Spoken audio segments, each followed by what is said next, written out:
ஜெயங்கொண்டத்தில் இடப்பிரச்சினை தொடர்பாக Marxist communist கட்சி நிர்வாகி ரவீந்திரன் மற்றும் அவரது குடும்பத்தினரை வீடு புகுந்து தாக்கியவர்கள் மீது வழக்கு பதிவு செய்ய கோரி காவல் நிலையம் முன்பு அக்கட்சியினர் கண்டன ஆர்ப்பாட்டத்தில் ஈடுபட்டனர்.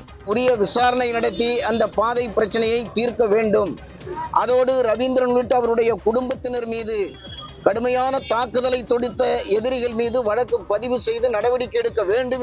மார்க்சிஸ்ட் கம்யூனிஸ்ட் கட்சியினர் ஆர்ப்பாட்டத்தை அடுத்து ஜெயங்கொண்டத்தில் சிபிஎம் நிர்வாகி மற்றும் அவரது குடும்பத்தினரை தாக்கியவர்கள் மீது போலீசார் வழக்கு பதிவு செய்து நடவடிக்கை மேற்கொண்டுள்ளனர்.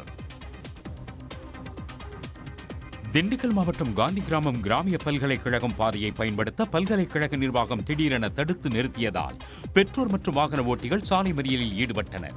பல்கலைக்கழகம் அருகே உள்ள கேந்திரிய வித்யாலயா பள்ளிக்கு செல்லும் சாலை சீரமைக்கப்பட்டு வரும் நிலையில் பல்கலைக்கழக பாதையை மக்கள் பயன்படுத்தி வந்தனர்.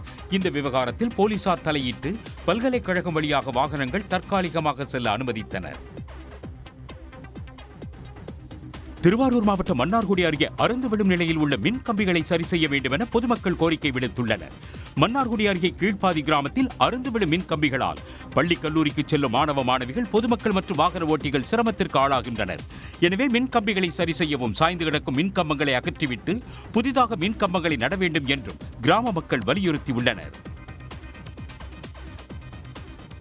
முடிக்கப்பட்ட அரசு ஒப்பந்த பணிகளுக்கு ஒரு ஆண்டுகளாக நிதி வழங்கவில்லை என கூறி பழனி ஊராட்சி ஒன்றிய அலுவலகத்திற்குள் ஒப்பந்ததாரர்கள் உள்ளிருப்பு போராட்டத்தில் ஈடுபட்டனர்.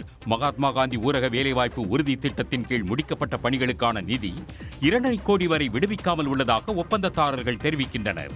வேலைகளுக்கு ஒரு ஆண்டு காலம் ஆகியும் எங்களுக்கு பணம் கொடுக்க மாட்டேங்கிறாங்க.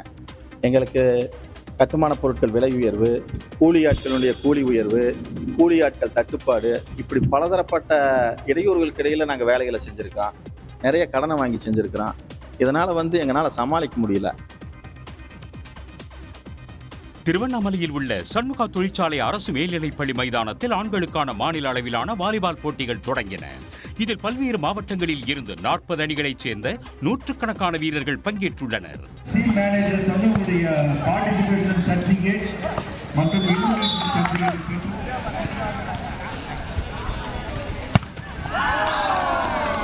பாரதியார் பிறந்தநாளையொட்டி நாளை வரை நடைபெறும் மாநில அளவிலான வாலிபால் போட்டியில் 38 மாவட்டங்களைச் சேர்ந்த வீரர்கள் மற்றும் தமிழ்நாடு விளையாட்டு மேம்பாட்டு ஆணையம் சார்பில் 2 அணிகள் கலந்து கொண்டுள்ளன.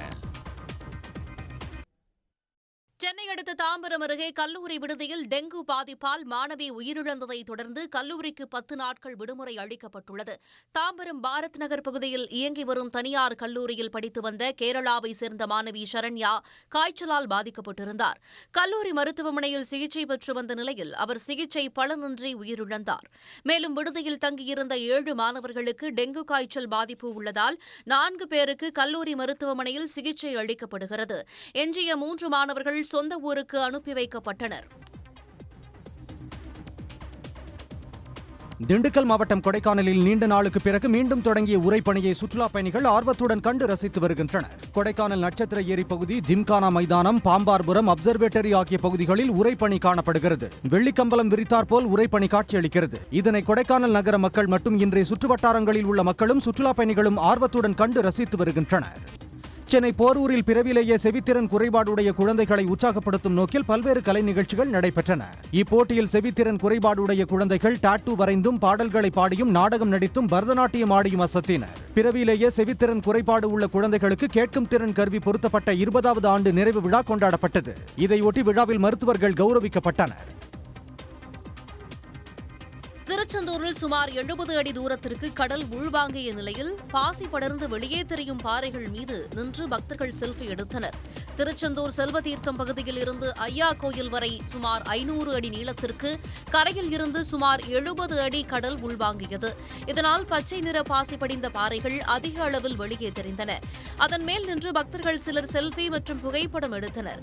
இதனிடையே ஆழமான பகுதிக்கு செல்ல வேண்டாம் என்று கடலோர பாதுகாப்பு பணியாளர்கள் தெரிவித்துள்ளனர்.